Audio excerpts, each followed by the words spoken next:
እንኳን ብርቱ ኃጢአተኛ ነህ። ደፍሬ ነው የምናገረው። በቅቻለሁ በማለት አለመብቃትን የተመሰከረው እንዴ! ጳውሎስ እንኳን የምእመናን ጸሎት ከጠቀመው አንተ አይጠቅመኝም የምትለው እመነኝ ከመንፈስ ቅዱስ ስላልሆንክ ነው። ስሜታዊ ሆኜ አይደለም። የእግዚአብሔር ቃል አለኝ። እንዲህ ይላል የእግዚአብሔር ቃል ለፊልጵስዩስ ቅዱስ ጳውሎስ ይጽፍላቸው፣ በጸሎታችሁና በኢየሱስ ክርስቶስ መንፈስ መሰጠት ለመዳኔ እንዲሆንልኝ ያውቃለሁ ይላል። ጸሎታችሁ እንኳን ለመዳኔ ይጠቅመኛል ይላል። ማናንተ ማይጠቅምህ? የተክለ ሃይማኖት ጸሎት ማይጠቅምህ ማናንተ? አንተ የተክለ ሃይማኖት ጸሎት ማይጠቅምህ ከሆነ አንተ ክርስቶሳዊ አይደለህ።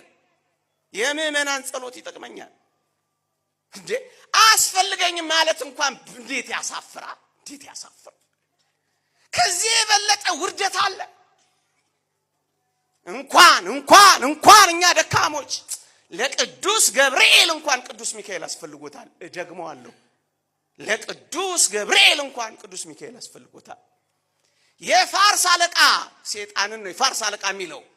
ለዳንኤል በሮ ሲሄድ ቅዱስ ገብርኤል ተቋቋመኝ ይላል። ሰራዊቱን ሰብስቦ ቅዱስ ገብርኤል ጋር ትንቅንቅ ጀመረ። ከዛስ ካለቃችሁ ከሚካኤል በቀር የሚያጸናኝ የለም አለ።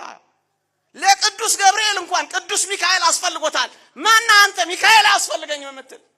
አንዳንዶችን ሰምተናቸው ነበር። ልባችን እያዘነ ወዳችን እየተቃጠለ እግዚአብሔር ይመልስልን እንጂ የሆነ መዝሙር ሊያጅቡ ገቡ አሉ።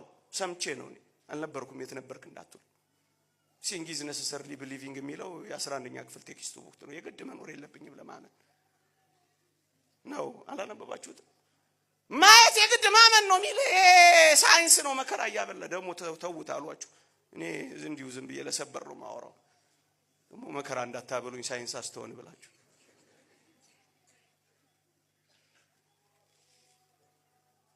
ይገቡና መዝሙር አጅብ ተብሎ ተጠርቷል። አሁን ከኛ ቤት ወጥቷል ልጁ እና አንደኛው መዝሙሩ ምን ነበር? ስለ ቅዱስ ሚካኤል ክብር የሚናኝና ቅዱስ ሚካኤልን የሚያመሰግን ነበር። በጎ ለሚያደርጉ ሁሉ ምስጋናና ክብር ይገባል አይልም መጽሐፍ ቅዱስ? እርስ በርሳቸው ሲሞጋገሱና ሲመሰጋገኑ ይኖሩና ሚካኤል ጋርና ቅዱስ ገብርኤል ጋር ሲደርሱ ፖዝ የሚያደርጋቸው ምን እንደሆነ እናንተ መርምሩት። ከዛስ አይ እኔ ስለ ሚካኤል አልዘምርም። ያኛው ዋናው መዝሙር የሚወጣው አረ እንዳይቀስፍ ይለዋል። ንገረው እኔ ቀስፈዋለሁ አላሉ።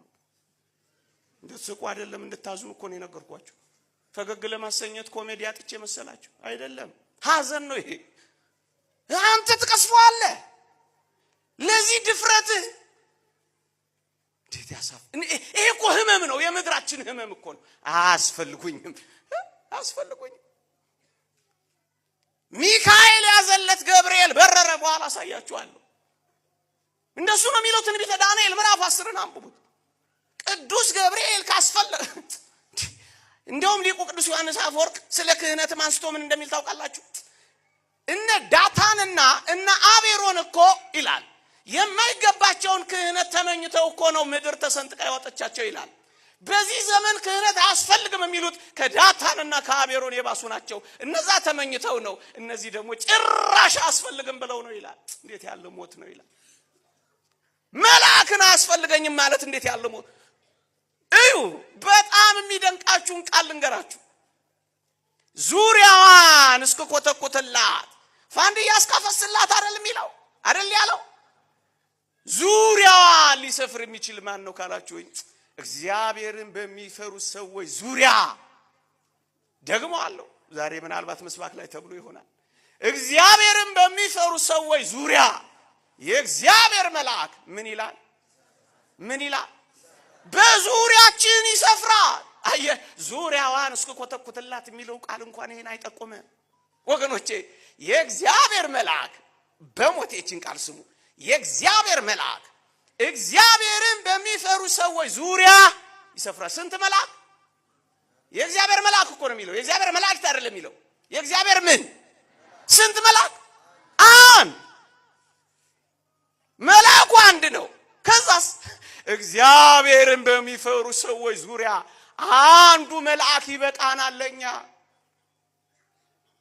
ወቦ እለ ያጸልሉ በአክናፊሆሙ አሐተ ሀገረ ይላል። በአንድ ክንፋቸው አንድ ሀገር የሚያለብሱ መላእክት አሉ ይላል ኤጲፋኒዎስ ዘቆጵሮስ። አንድ መልአክ ይበቃል፣ ከሺህ አንድ ይበቃል ያልኳችሁ ለዚህ ነው። አንድ መልአክ ይበቃል። እኛ ብንመለስ አንዱ ቅዱስ ሚካኤል ይበቃል ነበር። ዙሪያውን ይሰፍራል፣ ዙሪያውን ይሰፍራል፣ ዙሪያውን ይሰፍራል፣ ዙሪያውን ይሰፍራል። ስለዚህ እዩ አድነው ቢለው ስጋው እንደ ሕፃን ስጋ ይለመልማል። አያችሁ ቅጥሩን ይነካለታል። አድነው ብሎ ይለምንለታል። ከዛስ ተዋት፣ በዚህች ዓመት ደግሞ ተዋት አድናት ብለው ለመነለት። ቁረጣ ሲለው በወገኖቼ አስተውሉ። አንተ ምን አገባ ቁረጥ ስትባል መቁረጥ ነው ስራ ያለው መሰላችሁ እንዴ? አላለውም እኮ አላለው። እግዚአብሔር እንደዚህ አይደለም አላለው። አንዳንድ ሰዎች ይህን ቃል ስናነሱ እና ታዲያ መልአኩ ከጌታዋ በላይ ለበለሲቱ ለሰው ልጆች መልአኩ ከእግዚአብሔር በላይ ራራላት ልትሉን ነው ብለው ሞጋች የሚመስል ጥያቄ ያቀርቡልናል። እኛም እንላቸዋለን የራራላትማ ባለቤቱ እግዚአብሔር ነው። እውነት አሰብ አንደኛ የሚለምን ማስቀመጡ ራሱ ፍቅሩ ነው። እየሰማችሁኝ ነው? ምልጃን መፍቀዱ ራሱ ርህራሄ ነው። አንደኛ እግዚአብሔር ደስ የሚያሰኘው የሰው መዳን ነው። ለዚህ እኮ ነው የምንድንበትን መንገድ ያሰፋው። እግዚአብሔር ጽኑ ጨካኝ ይመስላችኋል? ብርቱ ጨካኝ ዳኛ ይመስላችኋል? አታስታውሷትም? የዚያች የሉቃስ ወንጌል ምዕራፍ 18 መበለቷን ሴት ምንድነው ያለው? ለዳኛው ሄዳ ፍረድልኝ እያለች ትነዘንዘዋለች። መበለት ናት። ባሏ ሞቷል። የምታስፈራራበት ባል የላት። መበለት ናት። አርጅታለች። የምትማርክበት ውበት የላትም። መበለት ናት። ብቻዋን ናት። ሀብት የላትም። በምን ትማርካለች? ይህን ዳኛ በምን ትገዛዋለች? ይህን ጠበቃ ምንም የላትም። ግንስ ዘውትር ስለምትዘበዝበኝ እግዚአብሔርንም ባልፈራ ሰውንም ባላፍር ስለ ዝብዘባዋ ብዬ ፍርድላታለሁ አለ ይላል። እኔ እንደዚህ ጨካኝ ዳኛ ነኝን? ይላል እግዚአብሔር።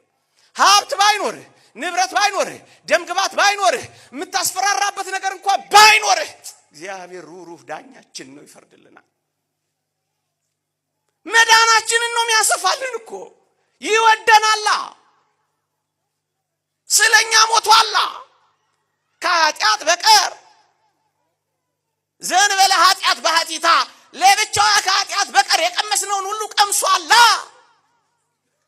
ይራራልናል። አያችሁ እሱ ነው የበለጠ ራርቶ ጠባቂ ለማኝ አድነው ባይ ያስቀመጠልን። ሁለተኛስ የራራውማ እግዚአብሔር ነው ብለን ደፍረን የምንናገረው ለምን እንደሆነ ታውቃላችሁ? እዩ ጌታዋ የበለሲቱን ፍሬ ፍለጋ ስንት ዘመን ነው የመጣው? ስንት ዓመት? 3 መልአኩ ግን በዚህች ዓመት ደግሞ ተዋት አይደል ያለው? ያኛው 3 ዓመት ነው የታገሰው። ጠባቂዋ ግን ስንት ዓመት ነው ያስጨመረው? 3 ዓመት የተወው ነውን ወይስ 1 ዓመት ያስጨመረው ነው የራራላት ካላችሁኝ 3 ዓመት የተንከራተተው 4ኛ ደግሞ ለምልጃ የፈቀደው እሱ ነው እንጂ። እየሰማችሁኝ ነው?